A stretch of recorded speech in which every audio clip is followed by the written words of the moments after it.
नमस्कार दोस्तों, आज 2 दिसंबर 2025 की ताजा 10 बड़ी खबरें आपके लिए एकदम तेज, साफ और महत्वपूर्ण। अगर ये वीडियो पसंद आए तो लाइक कर दीजिए, शेयर कीजिए और अभी सब्सक्राइब करें ताकि अगली बड़ी अपडेट आप सबसे पहले देख सकें। आज का छोटा सा जीके सवाल जल्दी बताइए और सही जवाब कमेंट में डालिए। सही जवाब देने वालों में से एक को अगले वीडियो में शॉर्ट आउट प्लस छोटा सरप्राइज मिलेगा। जीके प्रश्न, एलपीजी का पूरा नाम क्या है? A. Liquid petroleum gas, B. Light petroleum gas, C. Liquefied petroleum gas, D. Low pressure gas. अब सीधे खबरों पर चलते हैं। शुरू करते हैं पहली खबर से। पहली खबर है तमिलनाडु से। दर्दनाक बस दुर्घटना, 11 की मौत, दर्जनों घायल। शिवगंगा जिले के तिरुपत्तुर के पास सोमवार शाम 2 सरकारी बसें आमने सामने टकरा गईं। इस भीषण हादसे में 11 लोगों की तुरंत मृत्यु हुई, जबकि लगभग 40 से 64 लोग गंभीर रूप से घायल बताए जा रहे हैं। प्राथमिक जांच में पता चला कि एक ड्राइवर थकान की वजह से नींद में चला गया था। मुख्यमंत्री ने मृतकों के परिजनों को 3-3 लाख रुपए, गंभीर घायलों को 1-1 लाख और हल्के घायलों को 50,000 रुपए मुआवजा देने की घोषणा की है।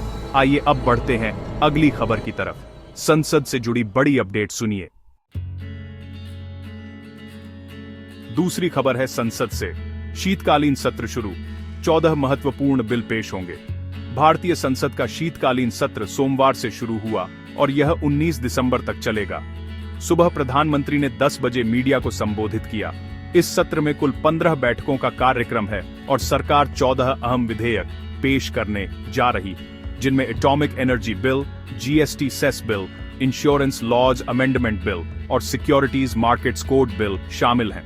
विपक्ष ने 12 राज्यों में चल रहे स्पेशल इंटेंसिव रिवीजन यानी एसआईआर को लेकर सवाल उठाए हैं और चर्चा गर्म रहने की आशंका है। अब चलते हैं अगली खबर की तरफ।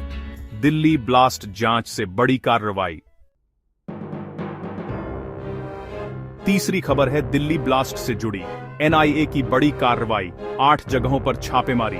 लाल किले के पास हुए आतंकी धमाके की जांच में राष्ट्रीय जांच एजेंसी यानी एनआईए ने बड़ी छापेमारी की है। एनआईए ने जम्मू कश्मीर और उत्तर प्रदेश में कुल मिलाकर 8 स्थानों पर तलाशी ली है। लखनऊ मिडो, शाहिद के घर की भी जांच हुई। अब तक 7 आरोपियों को गिरफ्तार किया गया है। जांच में यह भी सामने आया कि इस नेटवर्क को 27 से 28 लाख रुपए की फंडिंग मिली थी और दिल्ली के 6 शहरों को निशाना बनाने की साजिश रची जा रही थी। तैयार हो जाइए या अगली खबर में सुनिए तूफान से जुड़ी तबाही की अपडेट। चक्रवाती तूफान दितवाह ने श्रीलंका में भारी तबाही मचाई है। रिपोर्ट के अनुसार अब तक 355 लोगों की मौत हो चुकी है और 366 लोग लापता बताए जा रहे हैं। 2 लाख से अधिक लोग विस्थापित हुए हैं। भारत में भी तमिलनाडु से 3 मौतें दर्ज हुई हैं।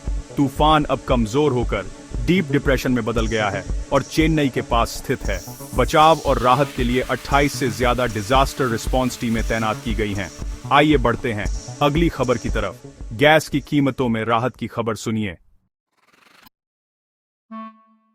एलपीजी गैस के दाम में राहत की खबर आई है। 19 किलो सिलेंडर अब सस्ता हुआ है। 1 दिसंबर से व्यावसायिक एलपीजी सिलेंडरों के दाम में देशव्यापी 10 रुपये की कटौती लागू हुई है। दिल्ली में 19 किलो वाला सिलेंडर अब 1,590 रुपये 50 पैसे से घटकर 1,580 रुपये 50 पैसे हो गया है। मुंबई में 1542 से घटकर 1531 रुपये 50 पैसे, कोलकाता में 1694 से घटकर 1684 और चेन्नई में 1750 से घटकर 1739 रुपये 50 पैसे हो गया है। ध्यान दें कि घरेलू 14.2 किलो सिलेंडर की कीमत में कोई बदलाव नहीं हुआ है। दिल्ली में वह अभी भी 853 रुपए पर ही उपलब्ध है। चलते हैं अगली खबर की तरफ। बिहार विधानसभा से ताजा हाल। बिहार विधानसभा का यह सत्र 1 से 5 दिसंबर तक चल रहा है। पहले दिन सभी 243 नए निर्वाचित विधायकों ने शपथ ली। दूसरे दिन प्रेम कुमार को स्पीकर पद के लिए नामांकन करने की प्रक्रिया तय है और उसके बाद राज्यपाल का अभिभाषण होगा।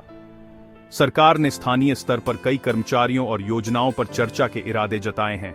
साथ ही पटना में बुलडोजर अभियान और प्रशासनिक कदमों की भी तैयारियां चल रही हैं। गृह मंत्री सम्राट चौधरी ने 9 मल्टी एजेंसी टीमें गठित की हैं। अब बढ़ते हैं अगली खबर की तरफ। मध्य प्रदेश से क्या खबर है? मध्य प्रदेश का शीतकालीन विधानसभा सत्र 1 से 5 दिसंबर तक आयोजित हो रहा है और इसमें सिर्फ 3 दिनों में लगभग 1500 सवालों का जवाब देने का प्रावधान रखा गया है। मुख्यमंत्री मोहन यादव सड़कों की डिजिटल फिटनेस रिपोर्ट जारी करेंगे, जिससे योजना बनाने में मदद मिलेगी।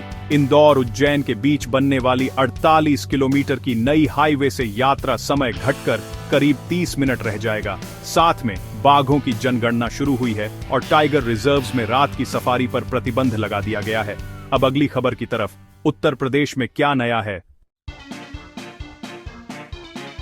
उत्तर प्रदेश में विकास की रफ्तार वाकई तेज हो गई है और रोजगार के लिए सुनहरा मौका सामने आया है। कई विकास प्रोजेक्टों की शुरुआत हो चुकी है।